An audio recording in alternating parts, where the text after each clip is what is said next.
নমস্কার বন্ধুরা, সবাই কেমন আছো? আশা করি সবাই ভালো আছো। নতুন একটা ভিডিওতে আপনাদের সবাইকে আরও একবার স্বাগত জানাই। আজ কিন্তু আপনারা দেখে বুঝতেই পাচ্ছেন যেটা কি তৈরি করব। একদম সহজ পদ্ধতিতে তৈরি করব বান রুটি। এটা তো খেতে ভীষণ সুন্দর হয়, আর বানানো কতটা সহজ সেটাই আপনাদের সাথে শেয়ার করব। একদম চটজলদি তৈরি হয়। এটা কিন্তু ইস্ট ছাড়াই খুব সহজে তৈরি করব, ইস্ট ইনো ছাড়াই একদম ঘরে থাকা কয়েকটা জাস্ট মাত্র হাতে গোনা উপকরণ দিয়েই তৈরি করব। তো আপনারা পুরো ভিডিওটা দেখতে থাকুন, আশা করি আপনাদের ভালো লাগবে। তো ফার্স্টে কিন্তু বানানোর জন্য এখানটা মিক্সিং বলে ফার্স্টে দিয়ে দেবো টক দই, বেশ অনেকটাই। তো টক দইটাকে খুব ভালো করে ফেটিয়ে নেওয়ার পরে কিন্তু এইখানটা দিয়ে দেবো চিনি। যেহেতু এটা টক দই আর যেহেতু পাউরুটি বা বানরুটি একটুখানি মিষ্টি হয়, তো সেই জন্যই খুব 4 চামচের মতো বেশ অনেকটাই করে দিয়ে দিলাম চিনি, স্বাদ মতো নুন, রিফাইন অয়েল দিয়ে দিলাম 2 চামচ, বেকিং পাউডার, বেকিং সোডা বেশ সম পরিমাণে 1/2 চামচ করে দিয়ে নিলাম। দেওয়ার পরে এটা খুব ভালো করে ফেটিয়ে নেব।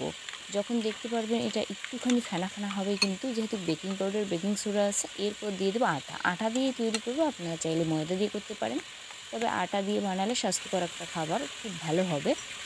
তো যতটা নিলাম হচ্ছে টক দই, ঠিক ততটাই দিয়ে দিলাম আটা, কিন্তু পরে লাগলে কিন্তু আরও একটু দেওয়া যেতে পারে। তো খুব ভালো করে এটা কিন্তু মাখিয়ে নিলাম। দেখুন ডোটা দেখে বুঝতেই পারছেন ঠিক যেন এরকম হয়, একেবারে একটা সফট ডো। এরপরে এটা কিন্তু ঢাকনা দিয়ে রেস্টে রাখবো একবারে 1 ঘন্টার মতো। তো এরকম প্লাস্টিকের প্যাকেটে খুব ভালো করে ঠিক এইভাবে কিন্তু মুড়িয়েই কিন্তু রাখতে লাগবে, যাতে কোনো দিক দিয়ে বাতাস বেরিয়ে না আসে। তো ঠিক এইভাবে বন্ধুরা ফিরে আসলাম। এরপরে এটা কিন্তু খুলবো, প্লাস্টিকের প্যাকেটটা খুলে দেখাচ্ছি। দেখুন কতখানি ফুলে গেছে। তো ইস্ট দিলে আরও ফুলতো, এটা ঠিক, কিন্তু বেকিং পাউডার বেকিং সোডা দিয়ে তৈরি করলে একটুখানি কম ফুলবে, কিন্তু আগেই বলে দিলাম। এরপর এর যে ভিতরের বাতাসটা সেটা কিন্তু বের করার জন্য হাতের মধ্যে নিয়ে নিলাম রিফাইন অয়েল। নেওয়ার পরে কিন্তু আচ্ছা মতো ঢোলাই করে নেব।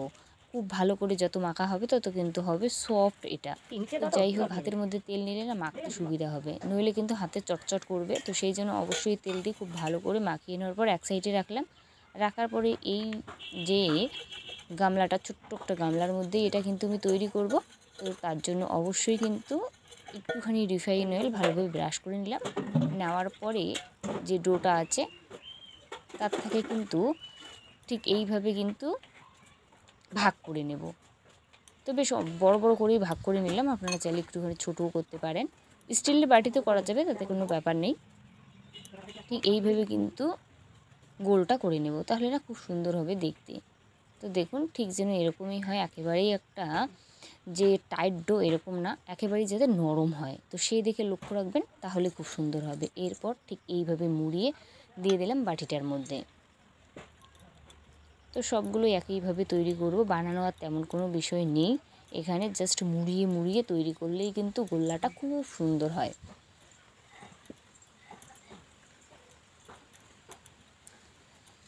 তো যে কয়েকটা বানিয়েছি ঠিক সেই কয়েকটাই কিন্তু আমি নিয়ে নিলাম বাটিতে।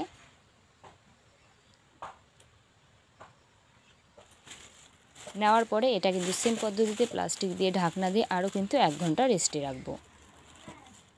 তো ফিরে আসলাম বন্ধুরা, আবার কিন্তু 1 ঘন্টা পর ফিরে এসে দেখাচ্ছি। প্যাকেটটা এই এক সমস্যা, প্যাকেট দিয়ে যদি বান দেওয়া হয় তাহলে প্যাকেটটা খুলতে একটুখানি অসুবিধা হয়।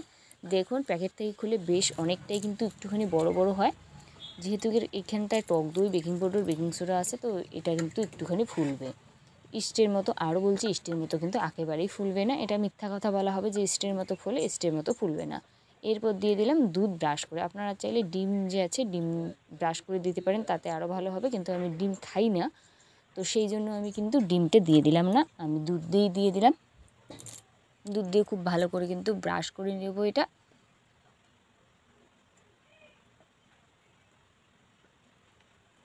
একদম জ্যাবজ্যাব করে কিন্তু এইভাবে ব্রাশ করে নিতে লাগবে। এরপর দিয়ে দিলাম কালো জিরে উপরে কয়েকটা, দেখতে ভালো লাগবে, খেতেও ভালো লাগবে।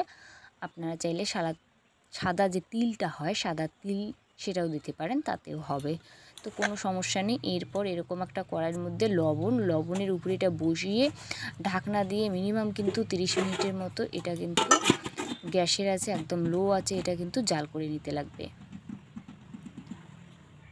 তো বন্ধুরা ফিরে আসলাম 30 মিনিট পর। 30 মিনিট পর কিন্তু ঢাকনাটা খুলছি, আর দেখুন কতটা সুন্দর হয় এটা। হ্যাঁ, কালারটা আহামরি সুন্দর হবে না কিন্তু, বলে দিচ্ছি যে একদম দোকানে যেরকম কালার সেরকম হবে না, বাট এটা দেখুন ফুলে কতটা বড় হয়, আর এটা কিন্তু একেবারেই হয় নরম। দেখুন কতটা নরম হয় আর কতটা সফট হয়, এটা কিন্তু ভীষণ সুন্দর হয়। দেখুন কতখানি নরম হয়। তো কাটার পরে দেখাচ্ছি কতটা সুন্দর হয়। আপনারা একবার হলো এইভাবে যদি বাড়িতে বানিয়ে দেখেন তাহলে কিন্তু একেবারেই আমাকে জানাতে ভুলবেন না এটা কেমন হয়। আশা করি রেসিপিটা আপনাদের ভালো লাগবে। ভালো লাগলে অবশ্যই লাইক কমেন্ট শেয়ার করে দেবেন। আর যদি এই চ্যানেলের নতুন দর্শক, অবশ্যই চ্যানেলটাকে সাবস্ক্রাইব করে রাখবেন, আমার পাশে থাকবেন।